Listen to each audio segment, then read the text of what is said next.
Right, if you guys are ready, we'll get going. I believe it's rolling. Yeah. Now, right. Oh, they're on it upstairs. All good. Yeah. Good. Hi. Bloody hell. Sorry. Right. Okay.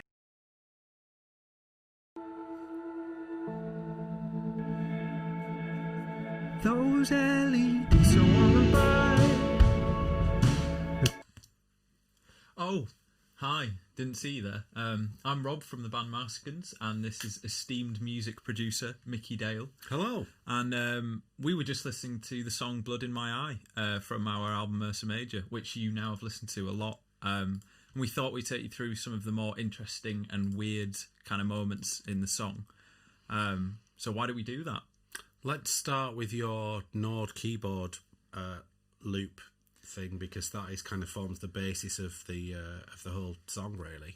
Yeah, and that was like the isn't that how the song came to be at the start? Was that the So with Blood in My Eye, Cale went on holiday and we were drummerless, and we are quite an old-fashioned band in that we write in a room, in a kind of old rehearsal room type thing with no technology around.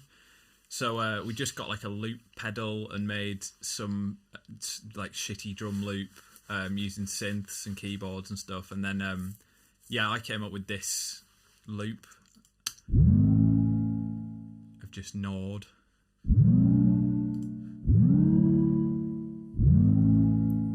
And then James did his kind of melodic guitar thing. The ba-da-da-da-da-da-do. And Ollie came up with this just nice loop thing that just is this sound. Here, oh, don't know what I'm there. Some strange thing happening on the screen. Yeah, well, that's not like I'm used to seeing.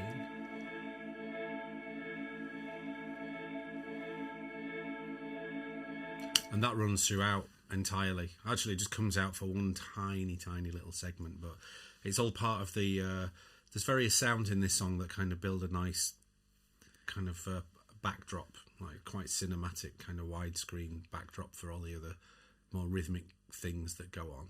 It's interesting with this because we never really write in loops, and we had no choice other than to do that. So almost in like a dance music kind of way, we just started to pile things on top to change the mood. But everything, the basis of the whole song is just this loop of drums and synths. Let's roll a bit and put those things in and out of solo and stuff and see what's... Those LEDs so on by. The clock was counting backwards, a digital description of the service and the time. They filled me full of promises, a baby in its life, but I was soon to find that I'd been let down. Yeah, so those things just run throughout the whole piece of music. So when we kind of got to that point with the loops, James and I went away and, unbeknownst to each other, wrote kind of two totally different songs over this groove, and then intended to kind of bring them back in and present to the rest of the band. And then Ollie had this idea when we were inevitably bickering with one another as to whose song was best. He just wanted to smash the two together in like, a really savage way. So that's how this song came about. It's two different songs, really, and two different perspectives. This is a really nice loop. How did this one come to be? This is one of kind of many instances on the album where I would just go into another room with a load of guitar pedals and record my voice and modulate it and make it all sound odd.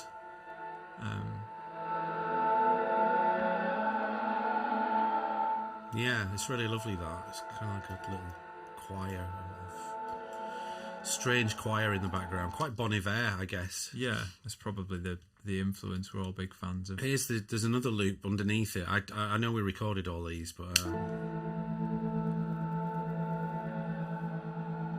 I forgot how they sound.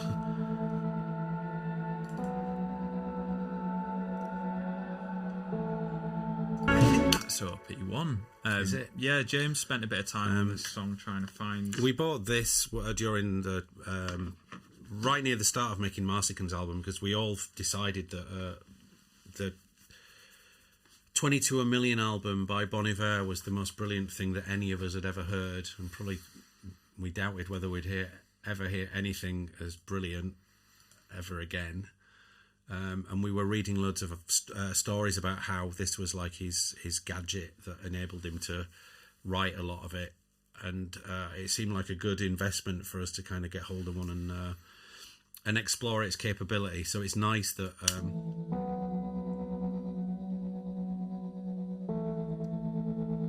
you can kind of just walk around the house and sing into it and press record, and then you can play things back on the keys in different. In fact, did you manage to find this? Yeah, well, like in the end of the song, there's an a really kind of prominent example of the OP1 and what it does. So why don't you just play the kind of outro section? And then I'll try and find it on the screen, because there's about 4 or 5 loops going on in this song.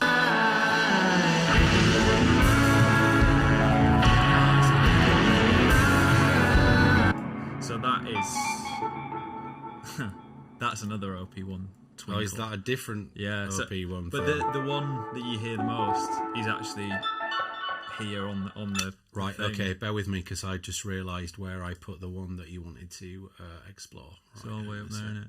So yeah, this is just, and I think that's a guitar. I'm not entirely sure. Yeah, it is a guitar, isn't it? That's just sped right up. Let's put it in the track and see.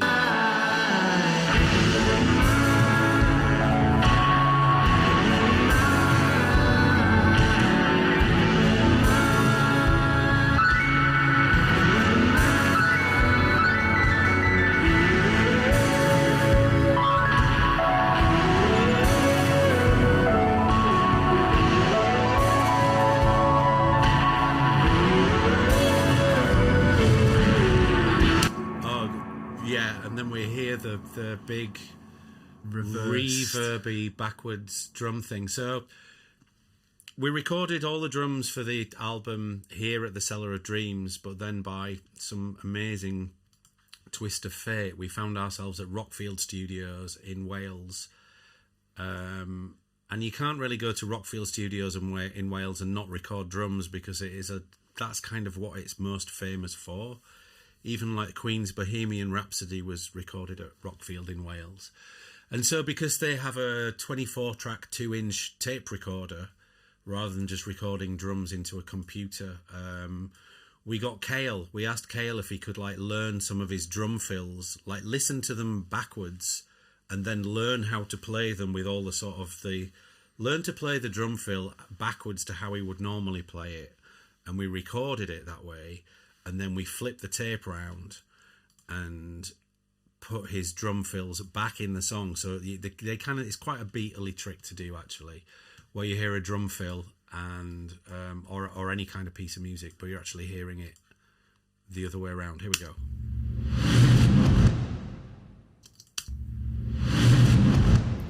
And in the song, that kind of sounds like this.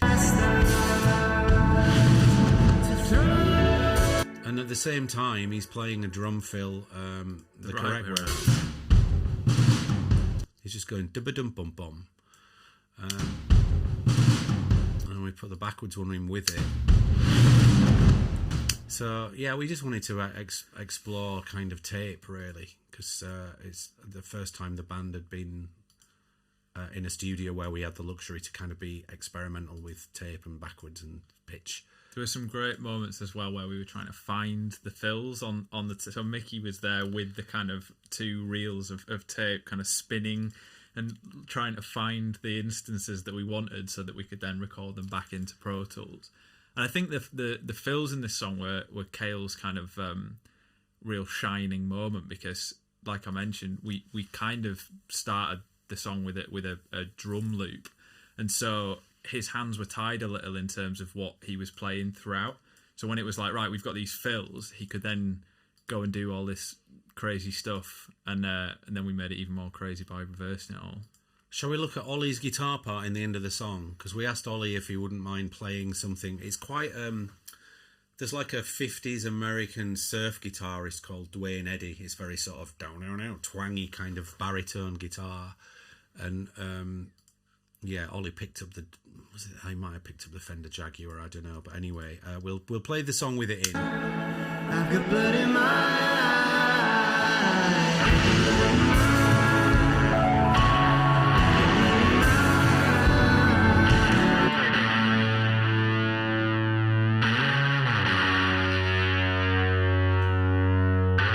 And then there's a synth part which accompanies that. It kind of just plays like a little counterpoint to it.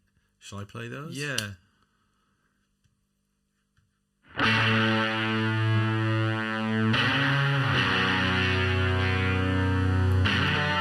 Kind of provides quite a lot of girth at the bottom end of the track.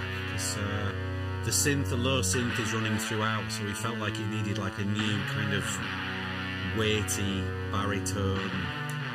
There's also there's this stave song which has this like music's just all stolen ideas, but there's a stave song that has this kind of guitar and synth relationship where the synth's playing a really similar but ever so slightly different melody, and so after hearing that and then hearing Ollie's guitar, it was really obvious that we should do something where the synth almost lives within the guitar line but not quite.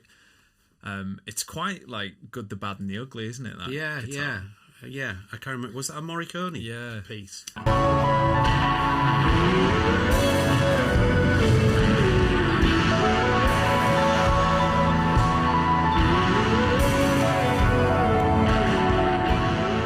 a huge fan of all the stuff that we did on the album, especially in this outro section. I think like the work that we did on this song, making the album, kind of justified the cost of buying that alone, really. Yeah, absolutely. And the way that the OP1 and the loops that I made kind of end the song as well, we can hear that, and it's interesting because it's all the same sound. Like the guitar that I recorded into this, or like the keyboards that like we recorded into it for other things, because of the way that this sampler works, where you play it on the keyboard, it kind of shifts the pitch and also stretches the time of the sample.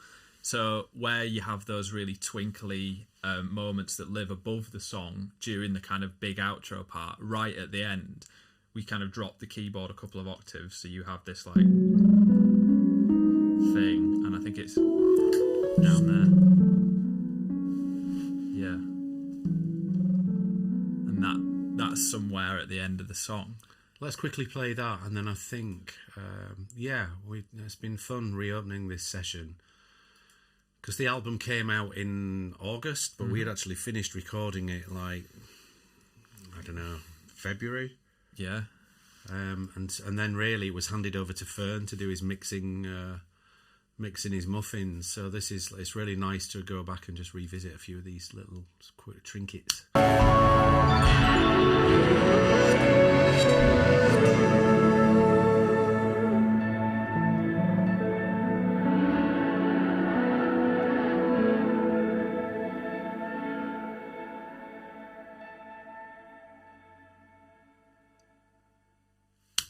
Good. We hope you've enjoyed watching our little opening files from Ursa Major, Marsicans album. Thanks for nerding out with us, bros. Ready for action. A good spread is expected. That was fun. Wasn't it? Well, yeah, I think if we can get the guys to sort of see how it goes down. If there's mileage in it, then we'll do more.